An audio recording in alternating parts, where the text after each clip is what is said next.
कांग्रेस प्रदेश अध्यक्ष एवं विधायक बड़सर इंद्रदत्त लखनपाल ने बीजेपी नेताओं को बयानबाजी पर करारा जवाब दिया है। हमीरपुर में पत्रकारों से बातचीत के दौरान इंद्रदत्त लखनपाल ने कहा कि आपदा के दौरान हिमाचल में कौन से घर पात्र लोगों को दिए हैं, क्योंकि पीएम मोदी ने कहा था कि कोई भी घर देश में कच्चा नहीं रहेगा। उन्होंने कहा कि आपदा के दौरान मुख्यमंत्री सुक्खू ने घर गिरने पर लाखों रुपए दिए हैं, लेकिन केंद्र सरकार ने केवल मात्र वाहवाही लूटने का ही काम किया है।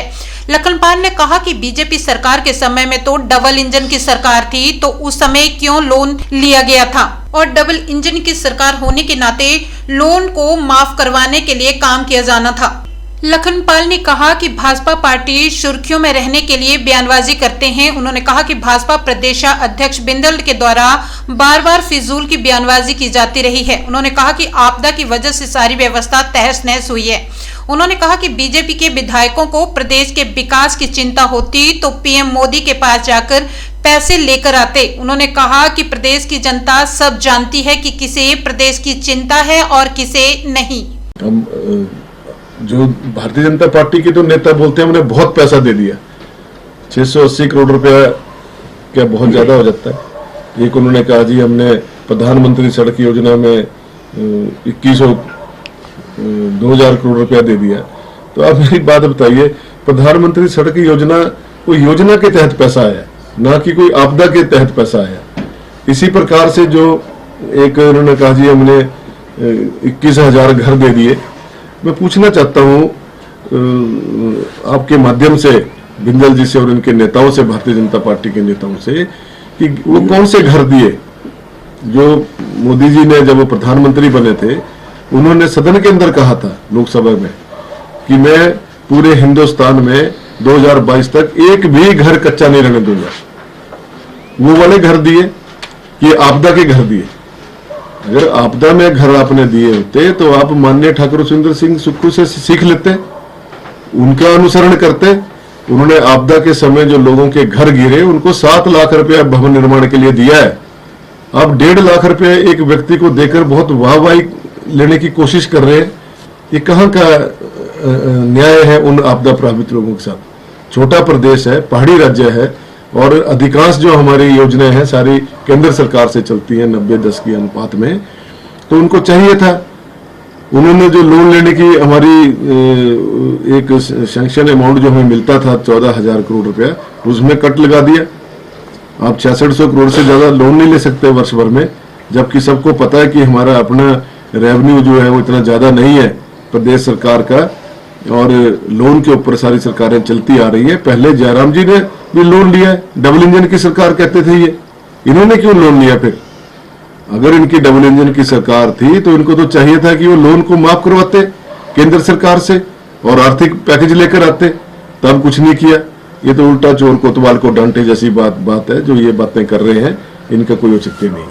भारतीय जनता पार्टी तो अखबारों में रहने के लिए, सुर्खियों में रहने के लिए, सनसनी फैलाने के लिए माहिर है। राजीव बिंदल जी भारतीय जनता पार्टी के प्रदेश अध्यक्ष हैं, और वो क्या कहते हैं उसमें तो मुझे ज़्यादा वो नहीं कहना है, लेकिन फिर भी जो वो मंत्रियों को और विधायकों की तालमेल की बात कर रहे हैं वो सरासर गलत है। कोई ऐसी बात नहीं है। देखिए, जब सरकार बनी तो उसके बाद जैसे हमारे प्रदेश में आपदा आई, आपदा की वजह से जो एक सारा जो हमारी व्यवस्था थी वो तहस नहस हुई। आपने भी देखा है, बहुत करीब से देखा सभी ने। मतलब 3-4 महीने तो उसमें व्यतीत हो गए। सरकार ने जो काम करने थे, विकास के काम करने थे, उसमें निश्चित रूप से थोड़ी ब्रेक लगी, लेकिन अब सारा व्यवस्थित तरीके से चलना शुरू हो गया है। तो इसलिए भारतीय जनता पार्टी का तो काम ही यही है कि बिंदल जी को तो चाहिए था कि जिस समय हमारे प्रदेश में आपदा आई थी वो आगे बढ़कर लोगों की सेवा करते और दिल्ली में जाकर जगत प्रकाश नड्डा जी से मिलते, जो राष्ट्रीय अध्यक्ष हैं, और माननीय प्रधानमंत्री जी से मिलते।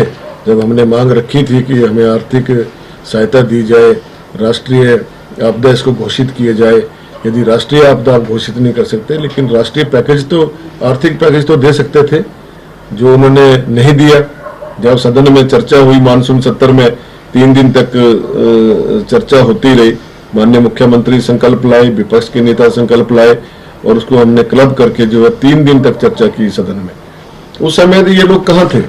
जब हमने इनसे मांग रखी, माननीय मुख्यमंत्री ने और सभी सत्ता पक्ष के मंत्रियों ने और विधायकों ने जो चर्चा में जो मांग उठी, विपक्ष की ओर से भी मांग उठी कि नुकसान बहुत ज्यादा हुआ है, इसकी भरपाई होनी चाहिए।